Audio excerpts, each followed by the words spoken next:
વિસાવદરના ધારાસભ્ય ગોપાલ ઇટાલિયા ફરી એક વખત ભારતીય જનતા પાર્ટી અને નાયબ મુખ્યમંત્રી પર વરસ્યા છે અને તેમણે અનેક પ્રકારના સવાલો ગુજરાતને લઈને ઉપસ્થિત કર્યા છે। વૈષ્ણવજન તો તેને કહીએ જે પીડ પરાઈ જાનાને રે। નમસ્કાર, આપ જોઈ રહ્યા છો નવજીવન ન્યૂઝ અને હું છું આપણી સાથે તોફિક ગાંચી। વિસાવદરના ધારાસભ્ય ગોપાલ ઇટાલિયા અવારનવાર તેમની જ ભાષામાં વર્તમાન સમયની સરકાર, ભારતીય જનતા પાર્ટીના ધારાસભ્યો, મંત્રીઓને તે ઘેરતા હોય છે અને અવારનવાર કાયદો વ્યવસ્થાને લઈને પણ નાયબ મુખ્યમંત્રી હર્ષ સંઘવી પર તે પ્રહારો કરતા હોય છે। જૂનાગઢમાં તેમણે સંબોધન ચાલુ હતું તે જ દરમિયાન ફરી એક વખત તેમણે ભાજપની જે નીતિઓ છે, જે સરકાર છે અને નાયબ મુખ્યમંત્રી સહિતના અનેક લોકો પણ નામ લીધા વિના તે વરસ્યા છે। પહેલા જેને બોલતા ન આવડે ઈ નેતા હતો, પછી ખાલી બોલતા આવડે ઈ નેતા હતો, ને હવે કાંઈ ન આવડે ની નેતા। બોલતાય નથી આવડતું, કામ તો ગયું ભાઈ ઘરે કરી લેવું હાથે, પણ બોલતાય ન આવડે એવા અત્યારે મંત્રી બનીને બેઠા છે। ત્રણ હારા વેણ માઇક માંથી ન કહીએ કે ઈ કેબિનેટ મંત્રી। આશા શું રાખશો તમે આપણા બધાના ભવિષ્યની? બાપુએ તાલુકાની ચિંતા વ્યક્ત કરી, માળિયા તાલુકાની, પણ કોની પાસે આશા રાખવાની આપણે? તમે એક વાત વિચારો કે ઘરમાં આપણો દીકરો કે દીકરી ઈ 2 દિવસ જરાક ઓછા તોફાન કરે તોય આપણે એમ પૂછવું પડે કે બટા કઈ તકલીફ છે, બીમાર છો, પેટમાં દુખે છે, શું થાય છે, કેમ થાય, પૂછવી શું કામ? રોજ જેટલા તોફાન કરતો એનાથી થોડાક ઓછા કરે ને તો ખબર પડી જાય કે આ કઈક વાંધામાં લાગે છે। જરાક મોઢું ઢીલું પડી જાય, 2 રોટલી ઓછી ખાય તો ખબર પડી જાય કે દીકરાને કઈક થયું છે, એટલે તરત પૂછવું પડે કે ભાઈ શું થયું? આ આખા ગુજરાતની પબ્લિકના મોઢા પડી ગયા છે। ગાંધીનગર વાળાને ખબર નહીં હોય કે આ બધા માંદા પડ્યા છે, કંઈક અટવાય છે, કંઈક દુખી છે, કંઈક ઉપાધિમાં છે, નહીં ખબર પડતી હોય? આખા ગુજરાતના ખેડૂતોના મોઢા પડી ગયા છે, તો ગાંધીનગરમાં નહીં દેખાતું હોય કે જે અમને મત દેતા તેના મોઢા કાં પડી ગયા? પણ ક્યાંથી દેખાય? અડધા ધૂતરાષ્ટ્રો છે ને અડધાને જોવું નથી આપણી હાલત શું છે, એ કોઈને આપણામાં રસ નથી। અડધા એવા છે ને અડધા આવા છે। હવે આપણી હાલત કોણ સુધારશે? મને એમ લાગે છે કે આપણી હાલત બીજો કોઈ નહીં સુધારે, આપણે પોતે જ આપણી હાલત સુધારી શકશું। ડોક્ટર બાબા સાહેબ આંબેડકરે આપણા હાથની આંગળી ઉપર એક નિશાન આપેલું છે કે આ નિશાન તમે જ્યાં દબાવશો ને એવું તમારું થાય। બરબાદીનું બટન દબાવો તો બરબાદી થાય, ને આબાદીનું દબાવો તો આબાદી થાય। હવે આપણા હાથમાં છે કે આપણું શું થાય, નહીતર આ તો નેતાઓ બધા કેવા કેવા આવી ગયા છે। અધિકારી શાહીની વાત કરી બાપુએ, એનો તો મારે જાહેરમાં હું દાખલો આપું, હવાર સુધી કહું તો એ વાત ખૂટે એમ છે, આખી સપ્તાહ કરવી પડે એમ છે। એટલી અધિકારી શાહી ગુજરાતમાં હાવી થઈ ગઈ છે, કોઈ નેતાનું કઈ ઉપજતું નથી। ભાજપના 5 ધારાસભ્યો વડોદરા વાળાએ હમણાં હૈયારો પત્ર લખ્યો, કાગળે નોખું ન બગાડ્યું, પાસે એકમાં સહી કરી।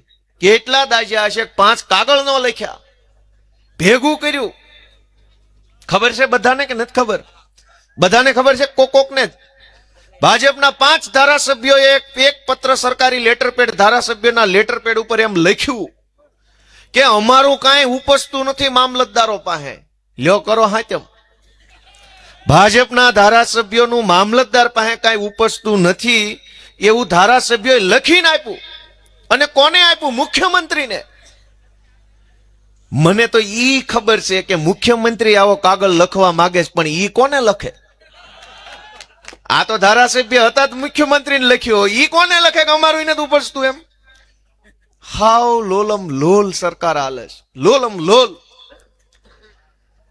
મેં તમને કીધું એમ સરકાર અને સમાજ 2 અલગ વસ્તુ નથી, એટલે સરકાર લોલમ લોલ હોય તો શું થાય એનો દાખલો સમાજમાંથી સમજીએ। જે કુટુંબનો આગેવાન હજડબમ હોય એ કુટુંબ કોઈ દી દુખી થાય? કયો છે બધા થાય દુખી? બચુ બાપુ જેવો આગેવાન જે કુટુંબમાં હોય એ કુટુંબને કોઈ તું તારી કરી જાય? પણ ઢીલો આગેવાન જે કુટુંબમાં હોય ત્યાં શું થાય? હોય એટલા ઘરમાં બધાય દુખી થાય। શું કામ? આગેવાનમાં કઈ તલમાં તેલ ન હોય, બાકી વાળા શું કરવાનું? જે કુટુંબમાં એક આગેવાન હજડબમ હોય એ કુટુંબનું કોઈ નામ ન લે, ત્યાં કોઈ દી કઈ ઘટે નહીં, ત્યાં કોઈ વાતની ચિંતા ન હોય। અને જે કુટુંબનો આગેવાન ઢીલો ઢફ હોય, મોઢામાં જીભ ન હોય, બોલી ન હોય કે, ત્યાં કોઈ દી હારા દી ન આવે, ત્યાં કાયમ દુઃખ જ હોય। આપણા ગુજરાતના કુટુંબના આગેવાન કેવા છે? ઢીલા છે કે હજડ છે? હવે જ્યાં આગેવાન ઢીલો હોય, ખોડે જ ખોટ પડી ગઈ હોય ને એમાં ધોખો કોના ઘરે જઈને કરવો? ઉપર જ બધું ખરાબ, કોઈ રણી ધણી નહીં. મામલતદારો ધારાસભ્યોનું ન માને અને ગોપાલ ઇટાલિયાનું ન માને તો સમજ્યા કાંઈ વાંધો નહીં ભાઈ, અત્યારે અમારો ટાઈમ નથી એટલે નહીં માનો તમે. પણ બીજેપીના ધારાસભ્યોની મામલતદાર ન માને તો આ દેશમાં લોકશાહી છે કે અધિકારીશાહી? અને ચૂંટાયેલા માણસનું વજન જો સરકારમાં, અને સૌથી મોટી ગંભીર બાબત તો જુઓ કે ભાજપની સરકાર 30 વર્ષથી છે, તરી વર્ષ સુધી હજડબમ બહુમતીથી જો સરકાર ચૂંટાતી હોય તો વહીવટી તંત્ર ઉપર એની પકડ મજબૂત બનવી જોઈએ, ઢીલી? તમને 30 વર્ષ સુધી વહીવટ સોંપે તો વહીવટ મજબૂત થવો જોઈએ કે ઢીલો? એના બદલે આનું ઢીલું પડતું જાય છે. 30 વર્ષ સુધી મને એક કામ સોંપો તો એ કામ હજડબમ કરી દેવું, એને બદલે 30 વર્ષ પછી હવે આનું ઢીલું પડતું જાય છે. તો કઈ હદની વ્યવસ્થા છે સરકારમાં? બાપુએ ચિંતા એવી વ્યક્ત કરી કે ભયનું શાસન છે. વારંવાર એને એક શબ્દ ઉપર બહુ ભાર મૂક્યો, સતત. એનો અર્થ એવો કહેવા માંગે છે કે આ બાજુ ગુંડા બહુ વધારે હશે, અને બચુ બાપુએ એવું કહેવા માંગે છે કે આવું તો હોય નહીં રાજકારણમાં. માણસનો છેલ્લો આશરો હું? તમે એમ કહો કે છેવાડાનો ગરીબમાં ગરીબ માણસ હોય, એનો છેલ્લો આશરો હું? એના છેલ્લા આશરા 2 હોય. કોઈ પણ નાનામાં નાનો, ગરીબમાં ગરીબ, લાચારમાં લાચાર માણસના છેલ્લા 2 આશરા છે. એક છે પોલીસ સ્ટેશન ને એક છે સરકાર. હવે 2 જગ્યાએ છે હોકારો, તો ક્યાં જવાનું? છેવાડાના માણસનો હોકારો, આશરો સરકાર છે કે મારું કોઈ ધણી નહીં તો સરકાર મારું સાંભળશે. મારી પાસે ઘર નથી તો સરકાર મારું સાંભળશે. મારા છોકરા ભણવાના પૈસા નથી તો સરકાર મારું સાંભળશે. મારી પાસે ખેડ કરવા માટે વ્યવસ્થા નથી તો સરકાર મારું સાંભળશે. મારી પાસે આ વ્યવસ્થા નથી તો સરકાર સાંભળશે. દરેક નાનામાં નાના માણસનો છેલ્લો આશરો સરકાર છે. પણ અહીંયા સરકારમાં જ ગુંડા બેઠા હોય તો બાપા જાવું ક્યાં? સરકારમાં તો માથાભારે માણસો આવી ગયા. ગામનો ઉતારમાં ઉતાર માણસ હોય, મોટો નેતા, અને કદાવરમાં કદાવર નેતા. તો સામાન્ય માણસે હવે આશરો કોનો લેવાનો? નહીતર રાજનીતિ બની જ એટલા માટે છે કે જે માણસને ભગવાને ઓછું આપ્યું હોય એને રાજનીતિના પ્લેટફોર્મ પરથી વધુ આપી શકાય. જે માણસને ભગવાને ક્ષમતા ઓછી આપી હોય એને ટેકો સરકાર આપે, અને જેને ભગવાને વધુ આપ્યું છે એને હજુ વધુ આપે. વ્યવસ્થા તો આવી રીતે બની હતી. એના બદલે આ તો નાના માણસને ડારા ડપારા કરવાના, ગાળું દેવાની, ખોટી FIR, ખોટી રીતે જેલમાં પૂરી દેવાના. આ પિયુષભાઈ ઉપર હમણાં 2-4 ખોટી FIR થઈ. ભલે ઈ માણસ એ મજબૂત કાળજાનો માણસ છે, દર વખતે જાય છે ને હસતા મોઢે પાછા વહી આવે છે. પણ સમય બદલાશે ત્યારે શું થશે? આપણે વિચાર કરવો જોઈએ. આપણે પાપ કરતા પહેલા વિચાર કરવો જોઈએ કે સમય બદલાશે ત્યારે કઈ કોઠી મોઢું હંતાડવા જાહો. કેમ કે બધું યાદ રાખવાનું છે. અમે બધું યાદ જ રાખીએ છીએ. કઈ ગજની થોડા થઈ ગયા છે ભૂલી જાહું કોને ખોટી FIR કરી. પણ આ સમયનો ખેલ છે, આમાં હાથો ન બનવું જોઈએ કોઈએ. પિયુષભાઈ ખેડૂતો માટે લડે છે, ગામડાના માણસો માટે લડે છે, યુવાનો માટે લડે છે, બોલે છે. એનાથી વિશેષ તો કાંઈ એનો ગુનો છે નહીં. અને ગુનો કરનારા હું નથી કરતા એ અમે જાણીએ છીએ, હવ જાણે છે. પણ તો ગુનો કરનારાને કોઈ પકડવા જતું નથી, પણ અવાજ ઉઠાવનારાને જેલમાં પૂરી દેવામાં આવે છે. અમારા રાજુભાઈ કરપડા અને પ્રવીણભાઈ રામ અત્યારે જેલમાં છે. એમનો ગુનો એટલો જ છે કે એમણે કડદો કરનારાનો વિરોધ કર્યો. કડદો કરનારા જેલમાં નથી. શું કામ? કેમ કે એને ભાજપનું રક્ષણ મળેલું છે કે આ તો ભાજપમાં છે, આને ન પકડાય. અને ભાજપની સામે બોલનારા બધા જેલમાં જાય છે. પણ આઝાદીની લડાઈને અમે યાદ કરીએ તો કઈ એવું યાદ છે કે જેલની બીકથી કોઈ દી ક્રાંતિ રોકાણી પહેલાય નથી, ભવિષ્યમાં નહીં રોકાય. જેલની દિવાલમાં તાકાત નથી કે બદલાવને રોકી શકે. એ કોઈ કોર્ટ કેસમાં કાગળ કચેરી પેન FIR માં એવી તાકાત નથી કે માણસના અંદરની આગને રોકી શકે. જ્યારે આગ માણસના દિલમાં લાગી હોય ને ત્યારે કોઈ પેન, કાયદો, કાગળ એને રોકી ન શકે. એ તો ભાઈ ભડકો થાય ત્યારે જ છૂટું થાય. અને એટલે અમારી વિનંતી છે બધાને કે બધા પોતાના મનને ઢંઢોળે, પોતાના આત્માને પૂછે કે આ વ્યાજબી છે કે શું છે, આ ખોટું છે કે સાચું છે. બાપુએ માળિયા તાલુકાની ચિંતા કરી. 30 વર્ષ થવા આવ્યા બીજેપી ને સરકારને. આ માળિયા તાલુકામાં જે કાંઈ આપણા યુવાનો છે એના હાથમાં શું આવ્યું? સરકારે કોઈ વ્યવસ્થા રોજગારની કે આપણા છોકરા આગળ વધે, ભણે ગણે, સક્ષમ બને, કોઈ વ્યવસ્થા નથી કરી. વ્યવસ્થા કરી દારૂની, ડ્રગ્સની, એ બધી વ્યવસ્થા રેડી છે, પણ ભણવા ગણવાની, આગળ વધવાની, કોલેજની, યુનિવર્સિટીની, રિસર્ચ સેન્ટરો ખોલવાની, યુપીએસસી જીપીએસસી ની પરીક્ષા આપીને આપણા છોકરાએ ઊંચાઈ ઉપર પહોંચે એવી વ્યવસ્થા ક્યાં? સરકારને પૂછો તો કે કરી તો છે વ્યવસ્થા, પછી બીજી કેટલીક કરવી? દોસ્તો, આપણે આપણા મનને પૂછીએ કે આટલા વર્ષ સુધી મત આપ્યા પછી આપણા છોકરાને ભણવાની હારી નિહાળ ન બનાવીએ કે? માળિયાની અંદર એક ખારું દવાખાનું ન બન્યું? ભાજપના નેતા જે પંખા વગરની સાયકલો લઈને ફરતા હતા એના બંગલા બની ગયા, અને એના બંગલા એના ભાગમાં હશે તો ભલે બન્યા, ભગવાન એને 100 વરો ન કરે, પણ તમારા બંગલા બન્યા તો એક અમારું હારું નાનું દવાખાનું ભેગું ન બની કે? બધા ભાજપના નેતાઓ અમીર થઈ ગયા, ભલે થઈ ગયા, હું તો કહું નથી વિરોધ આપણને, પણ અમારી નિહાળ ક્યાં? તમારા બંગલા બનાવતા બનાવતા થોડીક 2 થેલી સિમેન્ટ વધી હોય એમાંથી અમારી હારી નિહાળ બનાવી નાખી હોત તો અમારા છોકરા નો મફત ભણે. પણ નહીં, એવું નહીં કરે. શું કામ? કે એને કોઈ કહેવા વાળું નથી, કોઈ રોકવા વાળું નથી, કોઈ ટોકવા વાળું નથી. ખેડૂતોની હાલત જુઓ તમે, કે ક્યારેક માવઠું આવે, ક્યારેક ઓછો વરસાદ આવે, ક્યારેક બહુ આવે, કોઈ ઠેકાણા નથી ખેડૂતની આવકના. અને આપણો તો આખો જુનાગઢ જિલ્લો મોટા ભાગે ખેતી આધારિત જિલ્લો છે, અને એવા હારા પાક અહીંયા પાકે છે. આખા જુનાગઢ જિલ્લાના અલગ અલગ તાલુકામાં મગફળી કેટલી સારી પાકે છે. એમાં ઘેડની મગફળી તો સૌથી સારી પાકે. આપણે ત્યાં ડુંગળી હારી પાકે છે, દાડમ હારા પાકે છે, આપણે ત્યાં તુવેર હારી થાય, સોયાબીન, રાયડો, એટલી સરસ ક્વોલિટીનો પાક અહીંયા પાકે છે કે એની હું વાત કરવી.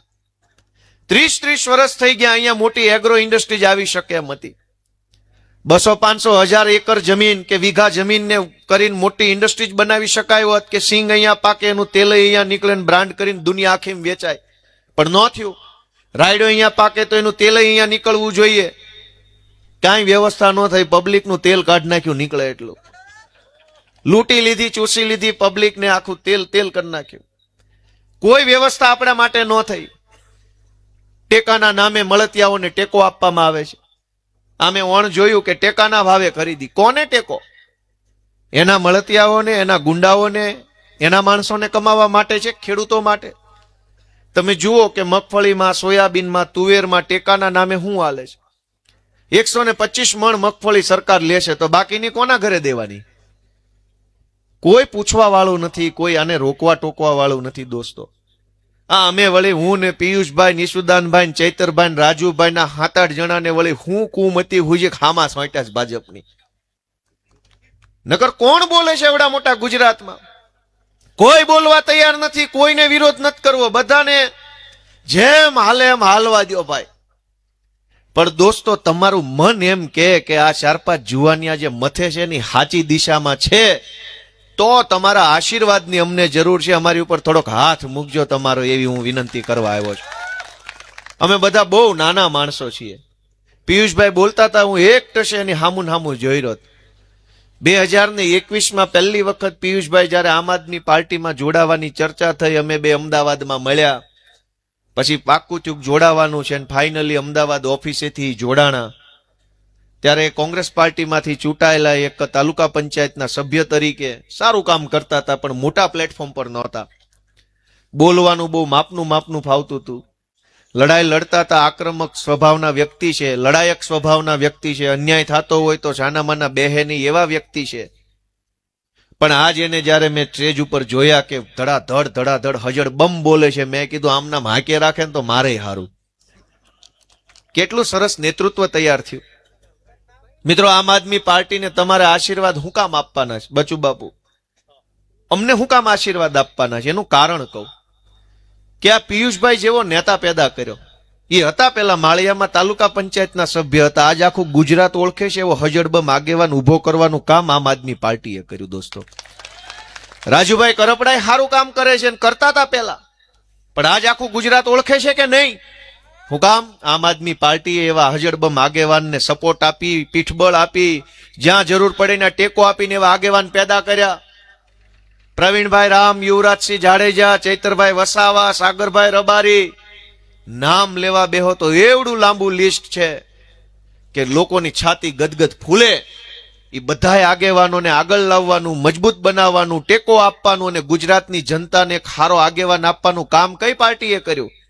આમ આદમી પાર્ટીએ દોસ્તો આ કામ કર્યું છે. ગુજરાતને સારા નેતા આપવાનું કામ કર્યું છે. અને એટલે તમારા આશીર્વાદની જરૂર છે કે તમને આ બધા જ નેતાઓ જો સારા માણસો લાગતા હોય તો તમારા એક આશીર્વાદથી હજુ સારા સારા નેતાઓ ગુજરાતને મળતા રહેશે.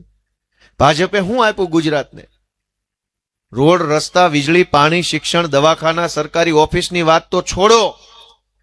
જેની સભા થઈ હોય ને ભાષણ સાંભળવા જવાનું મન થાય ને એવો એક નેતા અત્યારે એની પાસે નથી. બીજી તો ક્યાં વાત કરવાની. હમણાં નવું મંત્રીમંડળ બનાવ્યું. વિસાવદરની ચૂંટણી પછી મંત્રીમંડળમાં ફેરફાર આવ્યો, ખબર છે બધાને?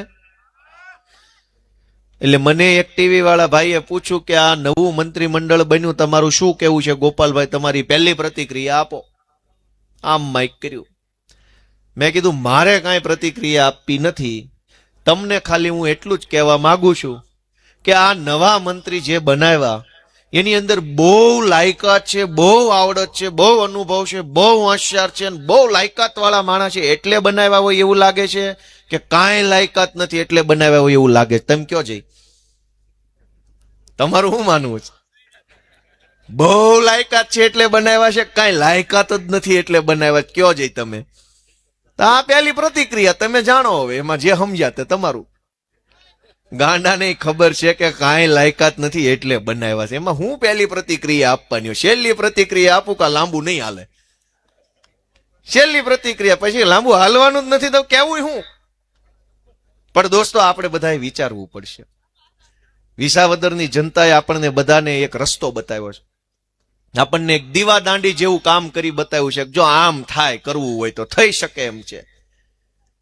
અને એટલે ગુજરાતભરની જનતા વિસાવદરના ખેડૂતોમાંથી પ્રેરણા લઈને આગળ વધે એવી મારી લાગણી છે. અમે બધા તો બહુ નાના માણસો છીએ. અમારું આમ ઘરેય નાનું. આ પિયુષભાઈ છે, એના બાપુજી વર્ષોથી નથી. ઘરના વડીલ ભાઈ ઈ છે, મારાય પપ્પા નથી. અમે બધા કેવા માણસો છીએ તમે વિચાર તો કરો એક વખત, કે બાપ વગરના મોટા થયા, રેઢા રેઢા અહીંયા પહોંચ્યા અને રાજકારણમાં અવડી મોટી જગ્યા સુધી પહોંચવાની કોશિશ કરી. તો કઈ નાની આવડત હશે અમારી પાસે? તમે એની કદર કરીને એક મત નહીં આપો? માણસો તાલુકા પંચાયતની ટિકિટ હાટું થઈને મોટા નેતાના છોકરાને કૂતરાય રમાડવા માંડે છે, ગલો ગલો કરે છે ત્યારે ભાઈ ટિકિટ મળી જાય તો. પાટીલના બંગલે કેટલાય કૂતરા રમાડ્યા, કોકને મળીને કોકને ન મળી. ત્યાં પ્રમુખ બદલાઈ ગયો, બહુ કૂતરા રમાડી લીધા, માંડ વારો આવ્યો ત્યાં પ્રદેશ પ્રમુખ બદલાઈ ગયા. હવે નવા પ્રમુખના કૂતરા રમાડવાના. માત્ર તાલુકા પંચાયતની ટિકિટ હાટું આવા ધંધા કરનારા નેતાએ પડ્યા છે. એવા જમાનામાં સ્વબળ ઉપર, પોતાની જાત મહેનત પર, પોતાની આવડતના દમ પર, પોતાની તાકાતથી લડીને, બાંધીને, નોર મારીને પોતાની જગ્યા રાજનીતિમાં બનાવી. એ કઈ નાની વાત છે? તેમ કહો તો ખરા. એ કઈ નાની વાત છે ભાજપની સામે જગ્યા બનાવવી? લોકોએ આખી જિંદગી કહી નાખીને તોય ગામ પંચાયતમાં સરપંચ નથી બની એકતા ને ગામને અવળા રવાડે ચડાવી હોય અલગ. સરપંચ બનવા હાટું ગામમાં 4 ભાગ કરાઈ નાખ્યા હોય તોય નથી બની એકતા આખી જિંદગી. બધવી મારે આખું ગામ સરપંચ બનવા નથી બનતા. શું કરવાનું? પિયુષભાઈ જોવો, રાજુભાઈ જોવો, ચૈતરભાઈ જોવો, મારું ફાવે તો મને જોવો. કેવા કેવા આગેવાનો ગુજરાત માટે લડે છે. અને બદલામાં અમને શું મળે છે? અમને મળે છે જેલ, અમારી ઉપર FIR, ફેસબુકમાં કિલો એક ગાળ્યું આપી જાય ભાજપ વાળા. ગમે એવું સારું કામ કરો તો હેઠે ગાળ્યું જ હોય. જોકે એની કઈ ઉપાધિ નથી. હું ગામડે ગામડે જાઉં છું જનસંપર્કમાં અને લોકોને મળું, પછી એના ફોટા ફેસબુકમાં મૂકું તો તરત હેઠે ભાજપ વાળા આવે કે આજ કરીશ કે બીજું કઈ કરીશ. હવે હું મારા મત વિસ્તારના ગામડામાં જાઉં, લોકોને મળું, એની બેહું, વાત કરું, લખાણ ભૂષાણ કરું, એમાં આને વાંધો છે? તમે વિચાર કરો કે આ કઈ હદની રાજનીતિ છે. અને એટલે અમે તમારી પાસે આવ્યા છીએ.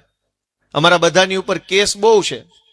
મારા ઉપર, ઈસુદાનભાઈ ઉપર, ચૈતરભાઈ ઉપર, આ પિયુષભાઈ ઉપર, રાજુભાઈ બોરખતરિયા ઉપર. બાપુ આવ્યા છે એટલે બાપુ હાફદા રહેજો.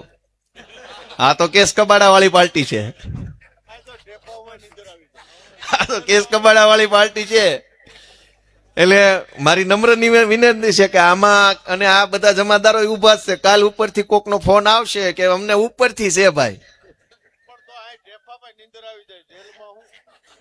પણ મને એક ઈ નથી સમજાતું. લ્યો બોલો, આને શું થઈ ગયું? અત્યાર સુધી કમ્પ્લેટ બેઠો તો રૂડો રૂપાળો, ઘડીકમાં ક્યાં અવતાર આવ્યો? આમ થાય જોવો, હજુ તું બોલી રહ્યો છું, તૈયાર રહેજો. ત્યાં કરી ફોન આવ્યો, હવે કરવાનું છે એમ? બરાબર, કાંઈ નહીં, ના ના મારતા નહીં ભાઈ, ખૂણામાં લઈ જઈને બે જાવ. આવું તો બધું દરેક સભામાં હાલે છે. બોલો લ્યો, ફેલ ગયું, નબળો માણા મોકલ્યો. આવાને હું મોકલવાના હોય?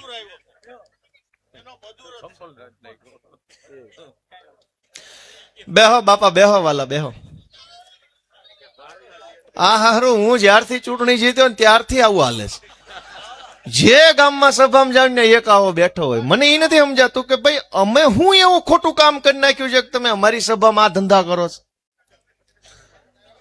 ભાઈ ખોટું કરનારા હું નથી કર્યું, કેટલું ખોટું નથી કર્યું, એ બધા જ ભાજપમાં બેઠા છે.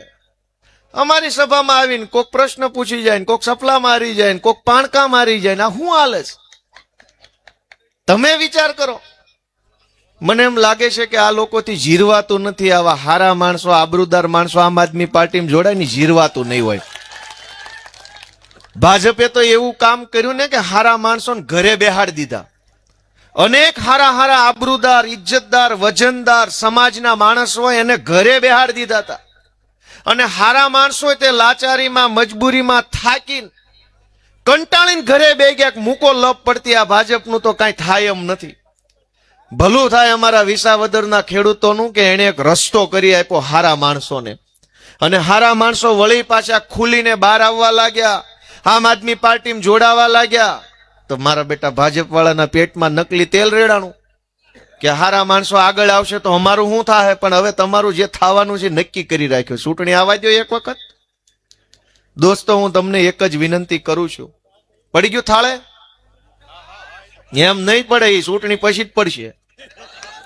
એ ચૂંટણી પછી જ થાળે પડે એમ છે. અને ચૂંટણીમાં તમે હાફદાર રહેજો, હરખું દાડું મારો તો જ થાળે પડશે. નકર આ ગોહો છે ઊંડો.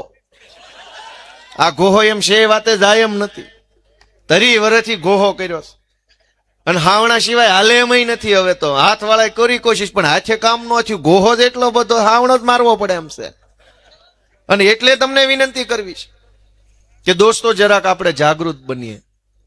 અમારી રાજકોટની સભામાં, મોરબીની સભામાં, જામનગરની સભામાં, કચ્છની સભામાં, આ ઘેડમાં પ્રવીણભાઈની સભામાં, બાકી રહ્યું તો માળિયાની સભામાં આની એક પરમિશન લખાઈ નાખીએ, જોડું મારવાની પરમિશન.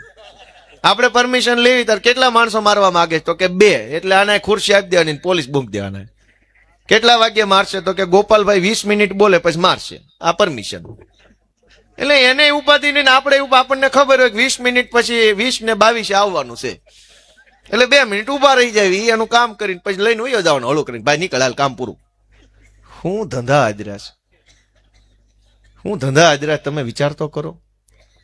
ગુજરાતની અંદર લોકો દુખી છે. ગામડાના માણસોના હાથમાં કામ નથી. આપણા જુવાનિયા હાવ એમના આટા મારે છે, કોઈના હાથમાં કામ નથી. દારૂ અને ડ્રગ્સના દૂષણે ભવડો લઈ લીધો છે ગુજરાતમાં. ખેડૂતો અત્યારે દુખી છે, નોકરી કરતો માણાય દુખી છે. આપણે ભલે ને માઇકમાંથી સરકારી માણાની ટીકા ટિપ્પણી કરીએ, પણ અંદર ખાને ઈ બહુ દુખી છે. એને બદલીના, પગારના, સસ્પેન્શનના, ખોટી રીતે હેરાન કરવાના જથ્થાબંધ પ્રશ્નો છે. આ બધા જ પ્રશ્નોનો નિકાલ ક્યાં છે? દોસ્તો, આ બધા જ પ્રશ્નોનો જવાબ એક જ બાબતમાં છે કે હવે પરિવર્તન લાવો. આ 30 વર્ષ બસ હવે ભાઈ બહુ થઈ ગયો. હવે આને કાઢો અને ઝાડુને લઈ આવો, હાવણો લઈ આવો. આ પ્રકારના સમાચાર માટે નવજીવન ન્યૂઝ ચેનલને લાઇક, શેર અને સબસ્ક્રાઇબ કરવાનું ભૂલતા નહીં. નમસ્કાર.